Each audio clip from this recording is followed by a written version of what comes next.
विधि में तो है पाऊँ रे संवरिया, पारस रे तेरी कठिन डगरिया।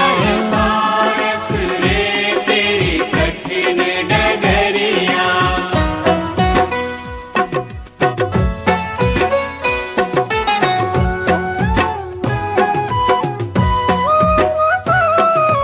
कठिन तेरा जिन रूप में आना, कठिन तेरे शुभ दर्शन पाना, कठिन तेरे शुभ दर्शन पाना, कठिन हटाना श्रीमुख से नजरिया, कठिन हटाना श्रीमुख से नजरिया। पारस रे तेरी कठिन डगरिया। अरे पारस रे तेरी कठिन डगरिया।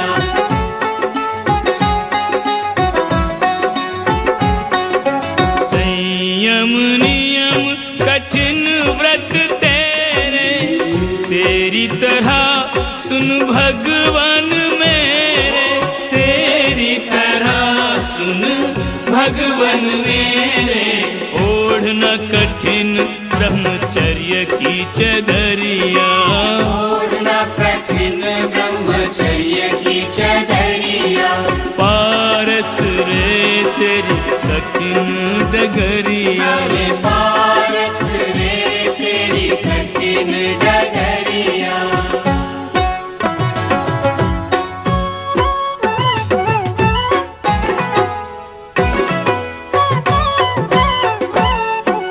कठिन महल तज वन में जाना, कठिन रात दिन ध्यान लगाना, कठिन रात दिन ध्यान लगाना। तप अति कठिन कठिन मुनिचर्या, तप अति कठिन कठिन मुनिचर्या। रे जिन वर तेरी कठिन डगरिया।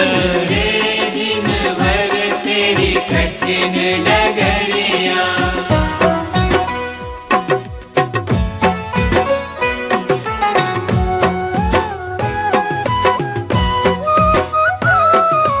कठिन तुझे आहार कराना, अंतराय से कठिन बचाना, अंतराय से कठिन बचाना। कठिन जीवाना बिन प्याली बिन थरिया, कठिन जीवाना बिन प्याली बिन थरिया। पारस रे तेरी कठिन डगरिया। अरे पारस रे तेरी कठिन डगरिया। कठिन प्रहार कमठ के सह के, कठिन उपसर्ग में अविचल रह के, कठिन उपसर्ग में अविचल रह के। पाई कठिन केवल की उजरिया, पाई कठिन केवल की उजरिया। पारस रे तेरी कठिन डगरिया। रे जिन वर तेरी कठिन डगरिया। ओहो ओहो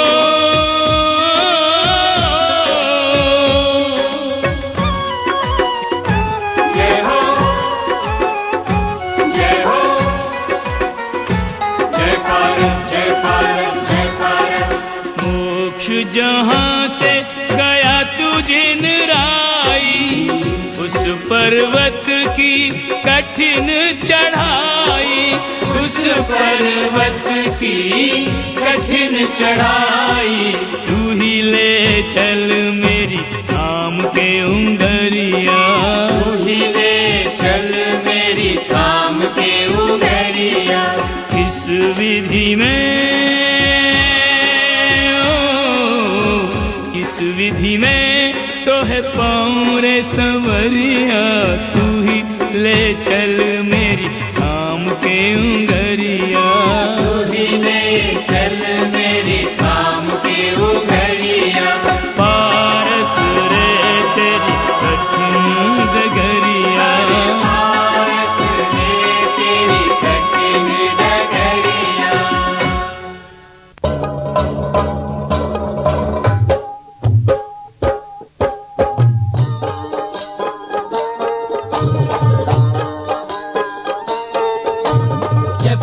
जय पारस जय पारस देवा, जय पारस जय पारस जय पारस देवा।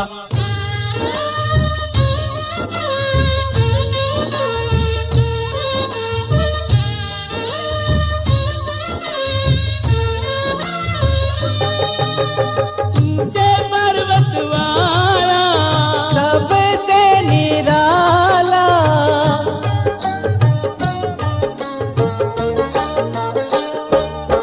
सावरिया पारसनाथ शिखर पर भला विराजा जी। सावरिया पारसनाथ शिखर पर भला विराजा जी। भला विराजा जी, तो बाबा थे तो भला विराजा जी। भला विराजा जी, ओ बाबा थे तो भला विराजा जी। सावरिया पारसनाथ मैं माता जी के प्रत्यक्ष दर्शन नहीं किए थे और दोबारा मेरे को नहीं, क्योंकि माता जी इस तरह जाए और मैं बड़ी की गुजरती से वापस राजस्थान की ओर चली जाऊंगी हूँ। इसलिए सरकारी दाना पानी मेरे को था कि कहीं व्यवहार हुआ। उसकी सबसे बड़ी उपलब्धि ये रही कि जो हमने नहीं सोचा था वो हिमालय की यात्रा, और दूसरा जो नहीं सोचा था वो माता जी का पुनः दर्शन। आगमन के लिए माता जी भी व्यस्त थे, हम भी व्यस्त थे, क्योंकि इन दिनों में मैंने माता जी को अपनी जितना मेरे विश्वास से मेरे माता जी से तो मैं ये कहती हूँ कि आप लोगों को पढ़ने के लिए बहुत से ग्रंथ है, परंतु मैंने कोशिश किया था कि माता जी को, क्योंकि 4 अनियों का ग्रंथ अलग अलग पढ़ना पड़ेंगे, परंतु यहाँ 4 अनियों का मिश्रण क्या है, 4 अनियों का मिश्रण है। जब माता जी को पढ़नी है तो 4 अनियों का अध्ययन, क्योंकि ये चलते फिरते मूलाचार, ये चलते फिरते मूलाचार, जैन दर्शन के चलते फिरते विश्वविद्यालय और प्रथम योग जो कि हम कथानक के माध्यम से पढ़ते हैं, उन कथानक के माध्यम से जो पुण्य की और प्रवृत्तियों पापियों निवृत्ति का संदेश, ऐसा प्रथम योग का सुंदर श्रावक की तैयारी वह मेरे माता जी के पास थी। रही बात कर्णानियों की, जहाँ कर्मों की विचित्रता का या स्वरूप का वर्णन है, वह माता जी की चर्या मैंने देखा कि असुर आश्रय से निर्णय के भाव शुभ में दलीलता और स्वच्छता का लक्ष्य। तो जहाँ चारों नियमों का आचरण नजर आए तो शायद इससे बड़ा दूसरा क्रम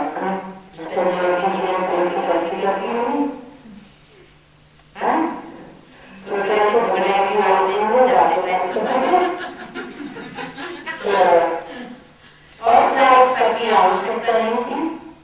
मैंने प्रथम दिन ही जब मेरे पूजन के लिए करना लगी, मैं औपचारिकता की कोई भी आवश्यकता महसूस नहीं कर रही, क्योंकि जब हम दूसरे के घर में जाते हैं तो औपचारिकता की अपेक्षा रहती है।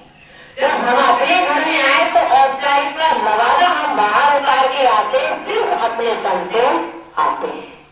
और जब अपनापन रहता है तो वहाँ भूलों पर दृष्टिगोचर होता ही नहीं। अपनेपन की सबसे पहली डेफिनेशन या लक्षण ये कि जहाँ बुराइयों को टटोलता नहीं। यदि बुराई टटोल रहे हैं तो कहीं नहीं परायेपन की छोटा सा एक झरोखा तो है। तो मैं जैसे घर के बड़े बुजुर्ग, मैंने तो ऐसे ग्रस्त अवस्था में किसी बड़े बुजुर्गों ने ही देखा था मैं, परंतु सुना है कि जब कोई छोटा बच्चा होता है, जब वो बाहर खेलने लगता है तो उनको लगता है कहीं इसको मजा ना लगता है, तो ये आपको मैं तारीफ लगा देंगे या घुटना लगा देंगे। मैंने आज अपने जीवन में वही महसूस किया कि माता जी ने महाव्रतों के प्रति जो समर्पण उनके जीवन में है वह मैंने सीखा। और कहीं समय की नजर मेरे को ना लग जाए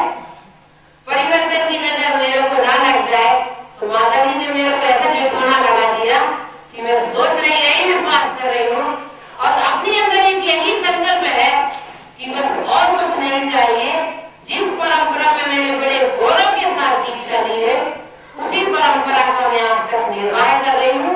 और बस यही माता जी से आशीर्वाद उनका वरद मुझे यही चाहूंगी कि मेरी चर्या निर्विघ्न संपन्न होती रहे।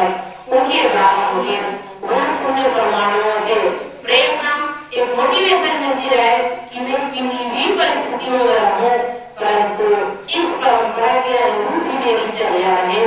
मेरे जीवन में ऐसा कोई अशुभ वाचन ना हो, अशुभ आचरण ना हो कि जो मैं अपनी आत्मा को चक्रगति में भ्रमण का कारण बने और परंपरा के उच्च इतिहास को कहीं भी थोड़ी न्यूनता प्राप्त होती, ऐसा आचरण मेरे द्वारा ना हो।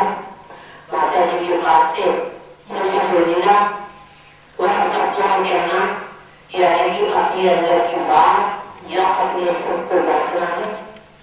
माता जी के पास बैठकर मेरा जर्नल है कि मैं बड़े स्थानों में बात कराऊंगी सुबह को कथा। फिर माता जी के साथ जो कल्पना नहीं करती, फिर भी माता जी ने जब अपने जीवन के अनुभव बताते समय अभी तो मैं थोड़ी दूर हूँ, इससे भी पास मेरे को बैठाला तो आनंद इतना हुआ कि जैसे एक अच्छा गुरु अपने जीवन के अनुभव अपने शिष्य में उड़ेल देना चाहता है, क्योंकि कागज पर लिखा हुआ अनुभव कहीं ना कहीं थोड़ा सा मिश्रण होता है, परंतु जब आदमी जब मनुष्य उसमें डूबकर और उन बीते हुए क्षणों की स्मृति के साथ जब कहता है वह अनुभव अंदर से निकलता है और सामने वाले के स्मृति कोष के लिए बड़े अनूठे रत्न होंगे। और मैं माता जी से जरूर ये प्रार्थना करूंगी कि यदि प्रतियों प्रतिकूल या किसी बात के दौरान वचन स्खलित होने से मेरे द्वारा ना चाहते हुए अज्ञात भाव यदि कोई कठिनाई हो तो मेरे को, क्योंकि मैंने माता जी को कभी नहीं देखा। अब दीक्षा के पहले पूरे भारत की यात्रा करने आए, दिल्ली तक आए, आगरा तक आए, मथुरा तक आए, परंतु नहीं आए। ज्ञान के निमित्त से मेरे मन में अपार श्रद्धा थी। इस बात को चमनलाल, जब मैं माता जी की बात करता हूँ चमनलाल जी कहते माता जी आपने देखा नहीं फिर भी आपको इतना क्यों? तो मैंने कहा व्यक्तित्व ऐसा है जो चारों चक्षुओं से नहीं देखा जाता, श्रद्धा के चक्षुओं से देखा जाता। तो माता जी के चरण सानिध्य में आज 19वां दिन है मेरे को इधर आए, चरण सानिध्य में मैंने बहुत कुछ पाया। वात्सल्य, स्नेह, अपनापन, अनुभव और जो एक संघ की वरिष्ठ आरिका को भी सोचा नहीं था कि रहेंगे और माता जी पुनः मिलेंगे, तो माता जी का दर्शन मेरे लिए विशेष उपलब्धि की बात है।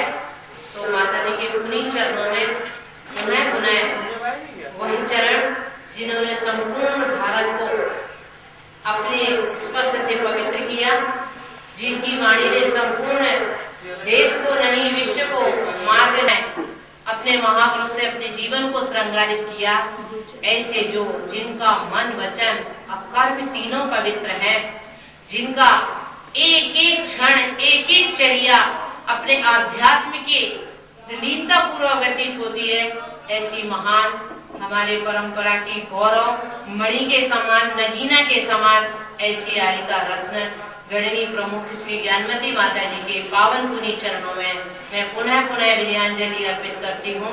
और जैसे भगवान के दर्शन करने के बाद कहते भूयात् पुनर्दर्शनम, ऐसे मैं पुनः कहूंगी भूयात् पुनर्दर्शनम, माता जी का पुनः पुनः दर्शन मेरे को प्राप्त हो।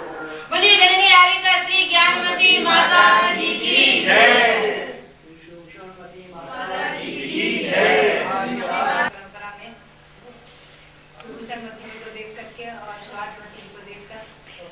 मन गदगद हो जाता है कि इन्होंने इस गुरु परंपरा को पाया और उसको प्रतिगत करें। मैं चाहूंगी जैसे आज एक सुयादवती जी उन्हें एक शिक्षा के रूप में मिली है, ऐसे अनेक शिक्षाएं मिले और ये परंपरा पुष्पित फलित होती चली जाए, क्योंकि पंचम काल के अंत तक ये परंपरा चलेगी। ये नियम है।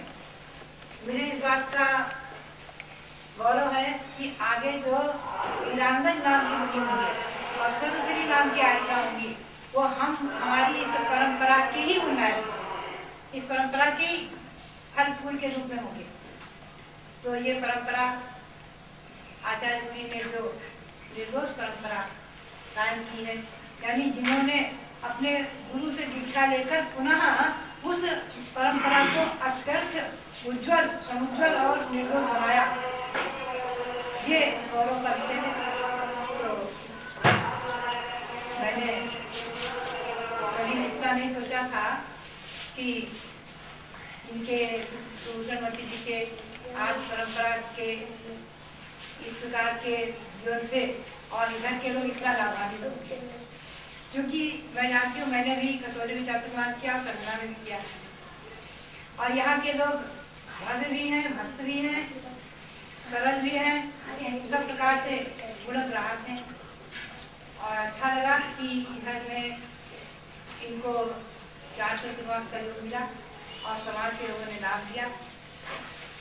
अच्छा है। इसी प्रकार से इस पश्चिमी उत्तर प्रदेश में और खास करके दिल्ली में इनके द्वारा लोग परंपरा के अच्छे संस्कारों से संस्कार हो जाए, क्योंकि हम लोगों को ये मेरा और तेरा की बात नहीं है। वीर साहिब महाराज एक बार कहते थे, मेरा सो खरा ये कभी मत समझो, खरा सो मेरा ही समझो। जो वास्तविक है वो मेरा है, ये नहीं जो मेरा है वो वास्तविक है। इस बात को हमेशा ध्यान में रखो। जो वास्तविक है, आगम के अनुकूल, आगम के परिप्रेक्ष्य में है, वो हमारा है। इसलिए भगवान महावीर स्वामी की जो शासन की परंपरा है कि अक्षुण में चलती रहे, बनी रहे। और इसी प्रकार से जैसा कि मैं देख रही हूँ, बराबर यहाँ 18 दिन से अनुभव किया कि सूरजमती जी का स्वास्थ्य कमजोर है और स्वास्थमती जी भी अभी नवीन कोमल कली के समान है। तो ये स्वस्थ रहें, दीर्घायु हों और इसी प्रकार से दिन पर दिन धर्म की उन्नति, ज्ञान की उन्नति, चारित्र की उन्नति के साथ साथ धर्म की प्रभावना खूब करें। इसी भावना के साथ मेरी बहुत बहुत मंगल कामना, मंगल आशीर्वाद और मंगल प्रेरणा हमेशा इस प्रकार से करती रहें। और मैं चाहती हूँ कि जब तक आप इधर इधर रहें, राजस्थान न पहुँचे, तब तक कि एक बार, दो बार और अनेक बार आए, क्योंकि बहुत नजदीक है। दिल्ली कोई दूर है, 100 किलोमीटर कुछ मायने नहीं रखता है। जहाँ हजारों हजारों किलोमीटर की पद यात्रा कर लेते हैं हम लोग, तो 100 किलोमीटर क्या मायने रखता है। 5 दिन का ज्यादा 10 दिन का लगता है। तो चाहे जब आओ और आकर के फिर मिलकर के किसी प्रकार से हमने जो कुछ है थोड़ा बहुत देना और लेना, दोनों बातें होती हैं। अरे साधु मिलते हैं तो आपस में वात्सल्य और धर्म की प्रेरणा जागृत होती है, मिलती है। तो ये संबंध हमारा ये व्याकरण में सूत्र आया है कि एक तो होता है योनि संबंध, एक होता है विद्या संबंध। तो हम लोगों का जो है योनि संबंध न होकर विद्या संबंध है। जिनमती जी हमेशा हर पत्र में लिखती और हमेशा कहा करती, गर्भाधान क्रिया नुनो पितरव ही गुरु गुणनाम। संसार में गुरु जो होते हैं गर्भाधान क्रिया से नून है, गर्भ से जन्म नहीं देते हैं, लेकिन माता और पिता दोनों का कर्तव्य पालन करते हैं, दोनों के रूप में रहते हैं, दोनों के स्वरूप में रहते हैं। तो इस प्रकार से जो है ये माँ और बेटी का संबंध है, गुरु शिष्य का संबंध, माँ बेटी का संबंध रहता है। तो इस प्रकार से ये हमें अच्छा लगा कि मैं तो ये जानती हूँ कि जैसे शिवसार महाराज कहते हैं, जो हमें कहते तो कहते बेटी विदा करते हैं। तो आज हम सूरजमती को भेज रहे हैं, तो हम सोचते हैं बेटी विदा करते हैं, कर दिन के लिए फिर घूमवा कर फिर आ जाती है अंदर में। मैं साधना करती है, यही मेरी मदद भावना। अच्छा थोड़ा सा ये इसको माइक बता दे।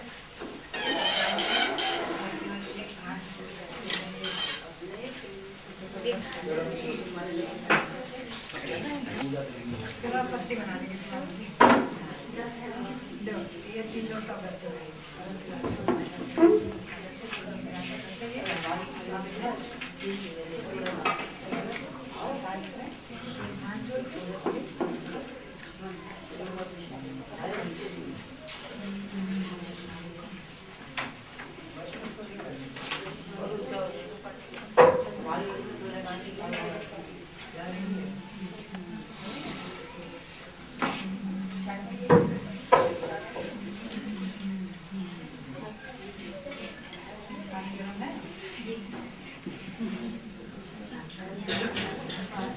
चलो पूरी गणती प्रभु ज्ञानवती माता की करके जाएंगे नहीं अभी ना बता।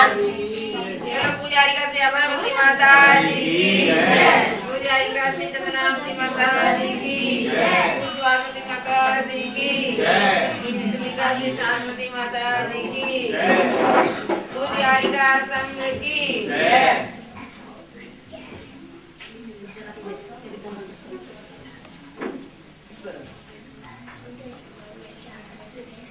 अरे थोड़ा जला दूंगा इधर।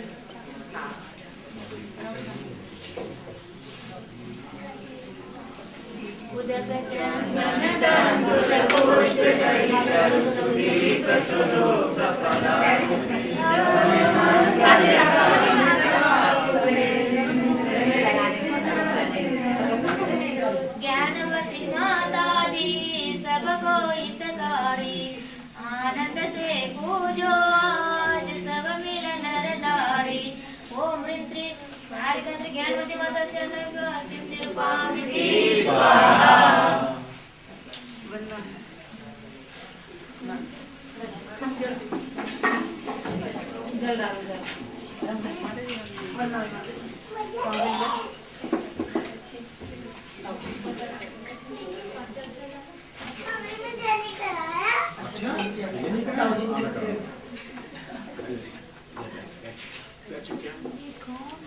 ये इसकी जैन पेंट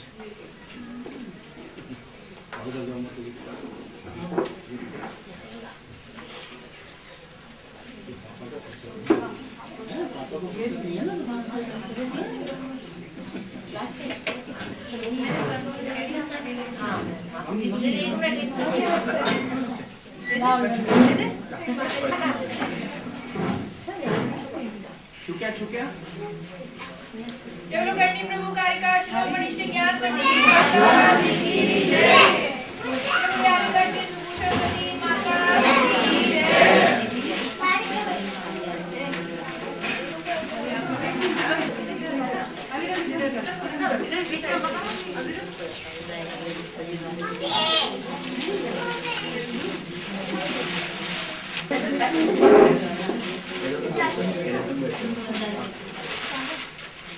आजा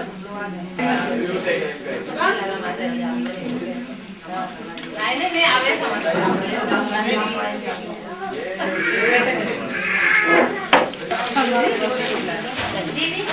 जरा भैया साइड में हो जाए।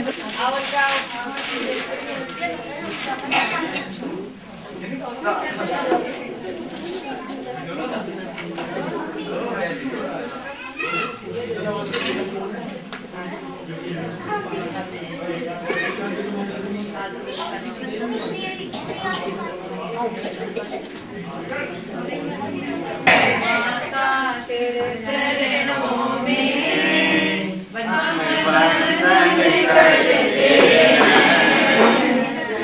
ज्ञान की गरिमा का अभिनंदन करते हैं। मेरे मन के मुझे ज्ञान प्रकाश करो, जीवन के सवेरे में अब तुझ तो विकास करो। पावन पन करणों में अभिनंदन करते हैं। तेरे ज्ञान की गरिमा का अभिनंदन करते हैं। माता तेरे चरणों में अभिनंदन करते हैं। तेरे ज्ञान की गरिमा का अभिनंदन करते हैं।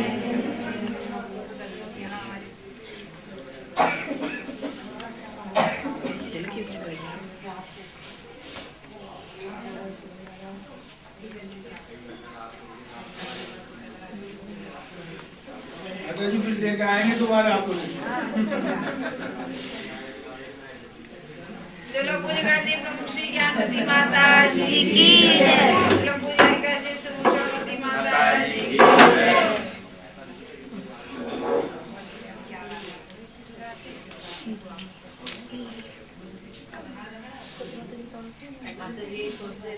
इससे अपनी बेटी का निर्वाह करती है, सब मेरे को। हाँ मैं यही रखती हूँ।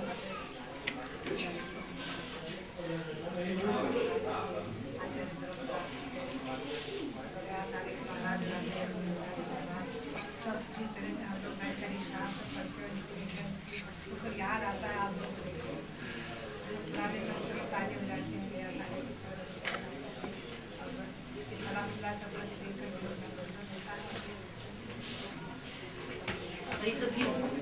उनको विद्वान पढ़े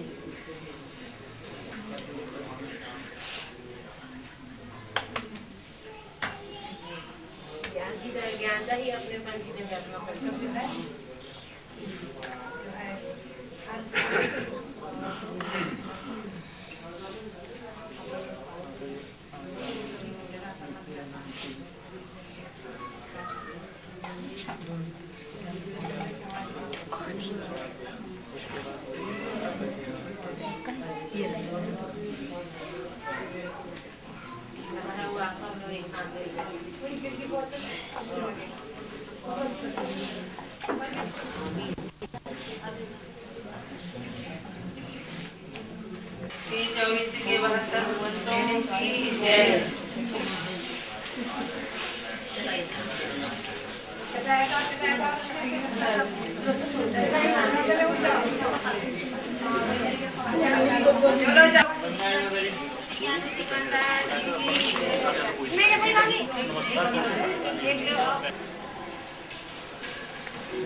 महाराज की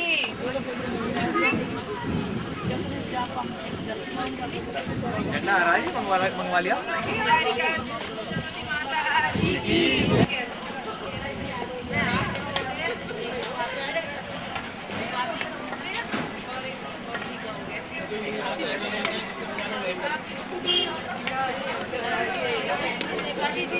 आपका नाम याद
शंकर की जय।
साठी प्लस पॉइंट क्या है? हस्तिनापुर क्षेत्र। ये बीच का रास्ता है, साधु आते समय या जाते समय एक बार मराना आता ही है। तो ये आपका सौभाग्य है कि आपका जन्म भी ऐसी भूमि पर हुआ जो किसी क्षेत्र के पास है। तो एक बात और बता दूं आपको, जिनको धर्म में रुचि है, साधु में भक्ति है, वो तो कहते हैं हमारा विवाह है कि साधु मिलते रहते हैं। और जिनको साधु भक्ति में रुचि नहीं है, वो सबसे बड़ा सिर दर्द है। थिंकिंग एक ही पॉइंट पर, थिंकिंग अलग अलग। जिसे धर्म में आस्था है वो इस प्रकार चिंतन करता है, और जिसे धर्म साधुओं में आस्था शून्य, ये तो नहीं कहूंगी, फिर भी कुछ परसेंट कम है, तुम्हें लगता है ये तो रास्ता है, साधु आएंगे और जाएंगे। पर कुछ पुण्यशाली जीव होते कि बहती गंगा में डुबकी लगा देते हैं, और अपना मैल निकाल देते हैं, मैल का विसर्जन कर देते हैं और अच्छाइयों का सृजन कर लेते हैं। आगे देखिए, आगे देखिए, आगे देखिए, दर्शनी करूंगा करूंगा करूंगा। अरे इस नदी में डुबकी लगाने से क्या फायदा, आने वाली नदी में डुबकी लगाएंगे। पर ऐसे कई नदियां निकल जाती हैं, कई साधुओं का समागम करने के बाद भी वह कर लूंगा, सब मैं साधु के अच्छा लग जाऊंगा, फिर कभी आहार मान दे दूंगा, फिर कभी प्रवचन सुन लूंगा, फिर कभी भैया व्रती कर लूंगा। वह टालता रहता है, और टाल मटोल करने वाला संसार में करता ही है। जो धर्म की टाल मटोल करता है तो भक्ति भी उसकी टाल मटोल कर देगा, भक्त उसको साथ नहीं देगा। जो भक्त से फायदा उठाते भक्त उनका साथ देगा, और जो भक्त को टाल देते हैं तो भक्त भी उन्हें टाल देगा। मैंने ना इतना अच्छा मौका था, जरा से रह गया, नहीं तो मेरा तो भाग्य खुल जाता। तो तुमने भक्तों को टाला था, भक्त ने तुम्हें टाल दिया। तो अच्छा होगा कि जब कभी जैसे पुण्य के साधु आपको महसूस नहीं होगा, क्योंकि हमेशा साधु आते रहते हैं। पर याद रखना, संत समागम हरि भजन जग में दुर्लभ दो, संपत्ति और नारी सृष्टि पापी के विभुन। संपत्ति पैसा और नारी स्त्री, तो सृष्टि पापी के भी हो जाते। संत समागम हरि भजन, मतलब संत साधु का समागम और ईश्वर का भजन, ये दो काम सहज उपलब्ध नहीं होते, क्योंकि नीतिकारों ने कहा है 100 काम छोड़कर स्नान करो, 1000 काम छोड़कर भोजन करो, 10,000 काम छोड़कर साधु समागम करो, और अनेकों काम छोड़कर प्रभु भक्ति करो। स्नान कितने काम छोड़कर करना है? मतलब 100 काम से भी ज्यादा इम्पोर्टेंट है स्नान, और 1000 काम से ज्यादा इम्पोर्टेंट है भोजन, और 10,000 काम से ज्यादा इम्पोर्टेंट है भजन, भोजन भजन, और अनेकों काम से ज्यादा इम्पोर्टेंट महत्वपूर्ण है प्रभु का भजन।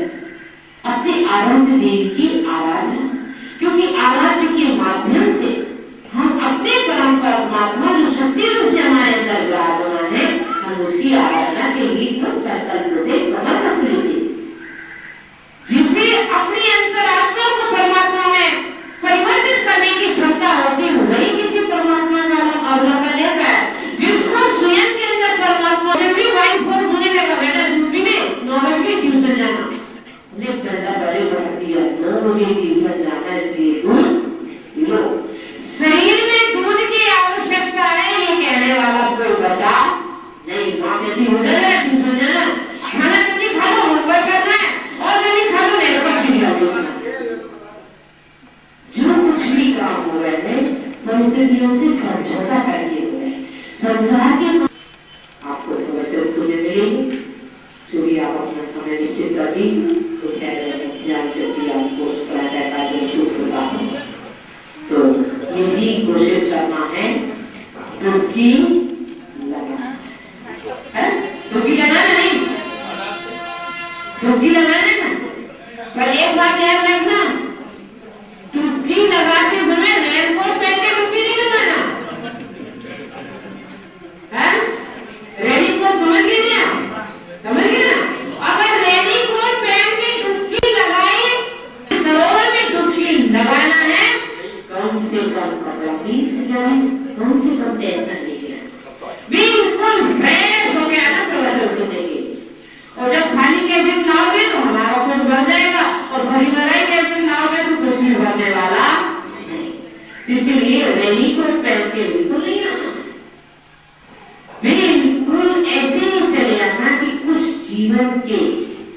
जीवन को सार्थक करने के लिए कुछ नुस्खे, आपके हकीम होते ना उत्तर प्रदेश में, हकीम जी का नुस्खा होते, बस हकीम जी का नुस्खा का संकल्प था, साधु आशीर्वाद और आपका पुरुषार्थ। आप आए तो जिन्होंने इस प्रकार का प्रयास किया वो सर्वकल आशीर्वाद के पात्र हैं, और बस इतना ही सोचना है। उससे कहते हैं नहीं जी मेरा प्रोग्राम फिक्स है, आ जाओ जी, आ जाओ जी, उसको एडजस्ट करते नहीं, ऐसा ही समझ लेना आपके प्रोग्राम फिक्स है। मेरे को मालूम है सुबह शाम तक, अब माता जी सडन आ गए तो साधु का अतिथि होता है, तो इसलिए आपके लोगों को पता नहीं हमारा प्रोग्राम फिक्स है। मैं नहीं, उस फिक्स प्रोग्राम में भी समय निकालना है, कुछ आत्म की आत्म शांति की जीवन में अद्भुत है कि जो हमारे लिए अमोघ सा सूत्र साधु के द्वारा मिलते हुए